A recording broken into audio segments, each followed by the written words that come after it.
need to be re-waxed. Oh, that's how you protect them? Yeah, it doesn't work too well.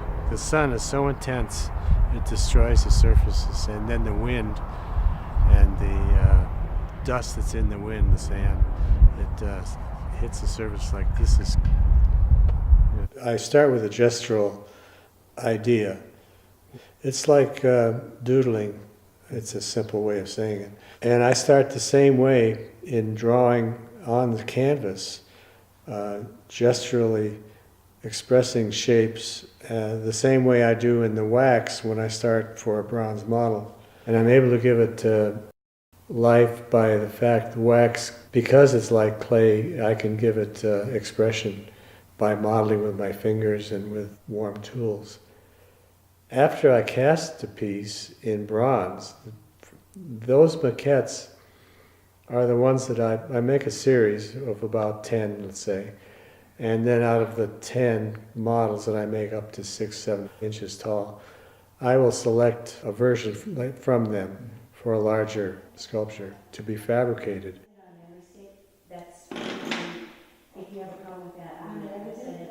They can be all different sizes. There is no one size. Some pieces would not look good large, meaning 12 feet or above. And other pieces would look good. So you have to sort of, with your eye, experience what it might look like if it's much, much larger, or if it's just a small piece like 3 feet. You never know if it's going to be really as good as it turns out. Usually the big ones turn out quite well.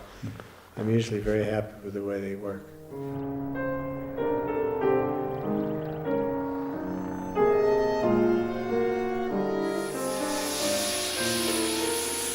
The sandblasting of the bronze sculptures so we can remove the patina that was on there, that I put on there originally. In order to get the kind of color that I'm looking for, I had to remove the brown. Now this one has to be moved. We have to move this piece so it runs this way. Okay.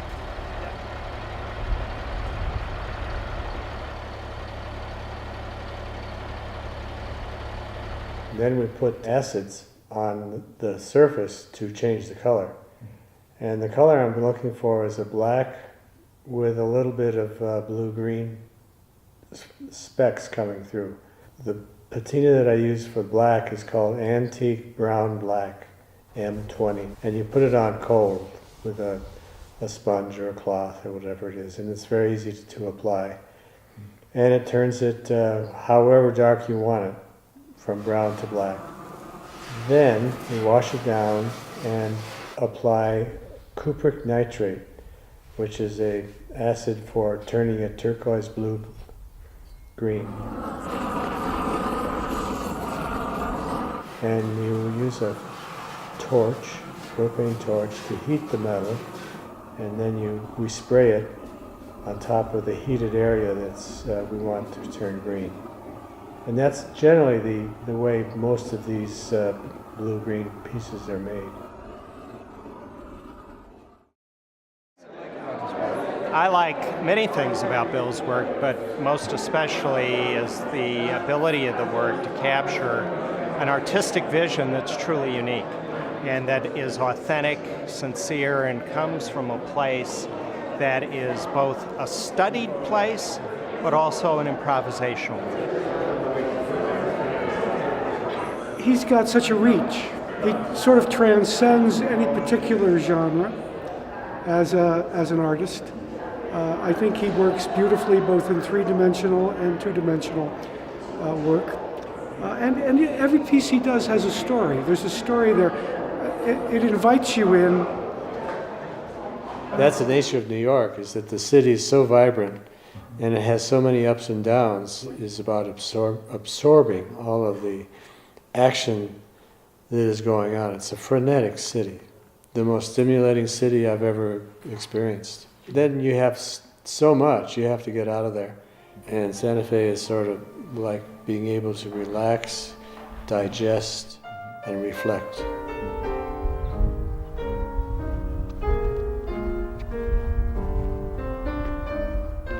This piece is bronze and stainless steel, and it's related to the Twin Towers.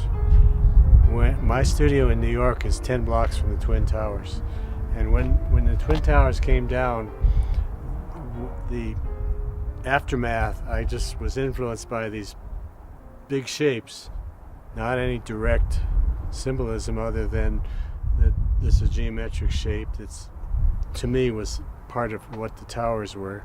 And then the organic shapes, bronze, are the human aspect of what occurred at the time. And it relates to Cubism, because Cubism is about destruction and then the rearranging of that destruction. So that's what this is, and there's another one over there.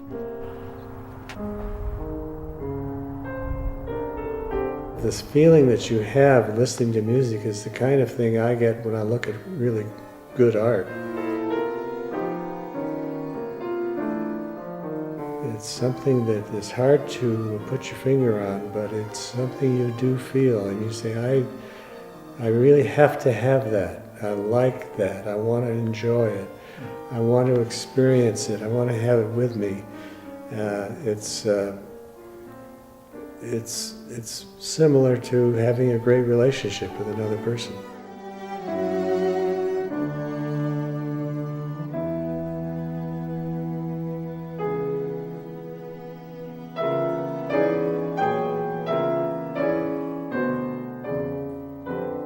I have a number of friends who are artists who stop working, and then they say, oh, I'm having a hard time getting started again.